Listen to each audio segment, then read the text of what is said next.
What if I told you that Tottenham's recent struggles aren't just about tactics or fatigue, but a deeper, systemic issue that could haunt them for years to come? Tottenham hosting Sunderland, 1-1. Both teams had congested schedules with similar rest periods. Sunderland had 6 players away at the Africa Cup of Nations after a tough run of games. On paper, Tottenham should have won this home game. They dominated from the early to middle stages. But, as I mentioned in my prediction, Spurs have been carrying Champions League fatigue this season. Their rotation hasn't been enough, and they lack a clear physical edge. Plus, they don't have a game-changer like Xavi Simons.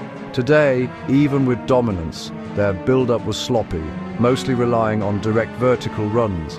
Sunderland's morale held up well. When predicting Spurs games now, the basic principle remains: without a physical advantage, their chances of winning drop, so I called a 0-0 or 1-1 draw, and it ended 1-1. Sunderland's high-risk pressing away from home could have let Spurs stretch them, but Spurs couldn't kill the game when they were freshest and got pegged back, similar to how Manchester City versus Chelsea played out, failing to capitalize early, then conceding late. Spurs couldn't score from open play, only from a corner. Meanwhile, Sunderland's equalizer late in the game was better constructed than anything Spurs produced. The reason is obvious. Mohamed Kudus got injured at 15C, and by the 70th minute, another starter, Wilson Odobert, was also hurt. Playing a full half season with no tactical adjustments to manage fatigue meant they wore down. When tired, they had to rely on backups, but the bench quality wasn't there. So while they dominated the first half, their final actions weren't sharp enough. Counterattacks into the box either missed teammates or failed to hit the target. Between the 50th and 60th minute, both teams gifted chances with sloppy build-up from the back. Spurs couldn't even create a shot from their gift. Sunderland immediately threatened from theirs. They didn't score, but it was a sign of the momentum shift. After 60E, the shift became obvious. Spurs' subs couldn't inject pace or intensity, so they gradually retreated, unable to push forward again.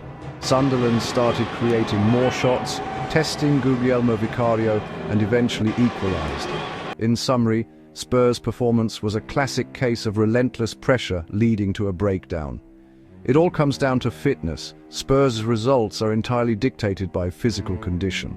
No energy means no momentum, means no results. Post-match analysis keeps circling the same issue: lack of tactical depth. As for why the manager hasn't been sacked, even if he were, given Spurs' squad and financial constraints, hiring a top-tier replacement is unlikely. The future looks pretty clear. Next, Fulham versus Liverpool. That night, during the members' live stream, Cody Gakpo scored to make it 2-1 late on, and I shouted got the score right. But seconds later, Fulham equalized with a worldie. Talk about cutting it fine. In that moment, Liverpool's players clearly thought the game was won and lost focus. Everyone expected a long throw-in, but Fulham recycled it wide instead, catching Liverpool off guard. One thunderous strike later, it was 2-2. When the lineups dropped, I mentioned in the members' chat room, Liverpool wouldn't lead in the first half, might even trail, because their pressing was half-hearted, letting Fulham counter, and they didn't adjust. I also warned, the later the changes, the harder it'd be to win. Their first sub came at 75, and it wasn't even to add attacking impetus. Gakpo wasn't moved wide. My pre-match suggestion was to change at halftime, play Federico Chiesa as a true striker, push Gakpo wide, ideally with Jeremy Frimpong. The setup I wanted only appeared at 85 hour, and Liverpool scored immediately. With proper wing play, the dynamics shifted completely. The build-up was textbook. Gakpo received the ball wide, quickly switched play to the opposite flank, creating 1v1s in space. With both wings stretched, Fulham's defense couldn't shift fast enough, and the cross from the right was perfect. This also explains why breaking down a low block requires 2 genuine wide forwards, not fullbacks. Fullbacks don't push high enough to have the same impact. Making the right changes at 85Z left no time to hold the lead. Doing it earlier might have secured a 2-1 win. As it was, one lapse cost them, and the manager shoulders some blame. Fulham weren't even that quick. After scoring, they offered little. Liverpool's issue was their attacking setup, making their press ambiguous. The forwards didn't press, but the defensive line pushed up, meaning opponents could exploit the gap even without pace. Today, playing Florian Wirtz and Dominik Szoboszlai as inverted wingers in a Christmas tree formation couldn't break Fulham down because there were no true wide threats. The first half's only bright spot was a long ball over the top to Gakpo for a semi-breakaway, but he skewed it wide. Until the changes, it was a waiting game.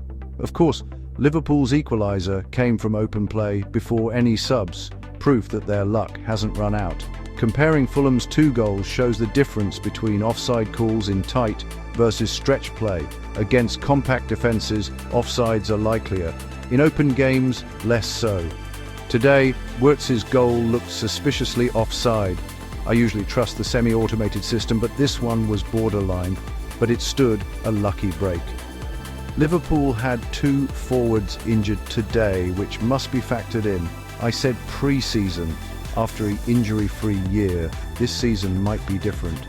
Arne Slot's system isn't flawed, but it needs genuine width and speed. Right now, the squad lacks pace, and even Gakpo isn't quick. Back in Klopp's era with Sadio Mane and Mohamed Salah, it was a different story. As for Antoine Semenyo, he's off to Manchester City. Now we wait to see if Liverpool will sign anyone. My guess is the board will hold off, grit their teeth for a top 5 finish. January is a tough window to buy well without overpaying.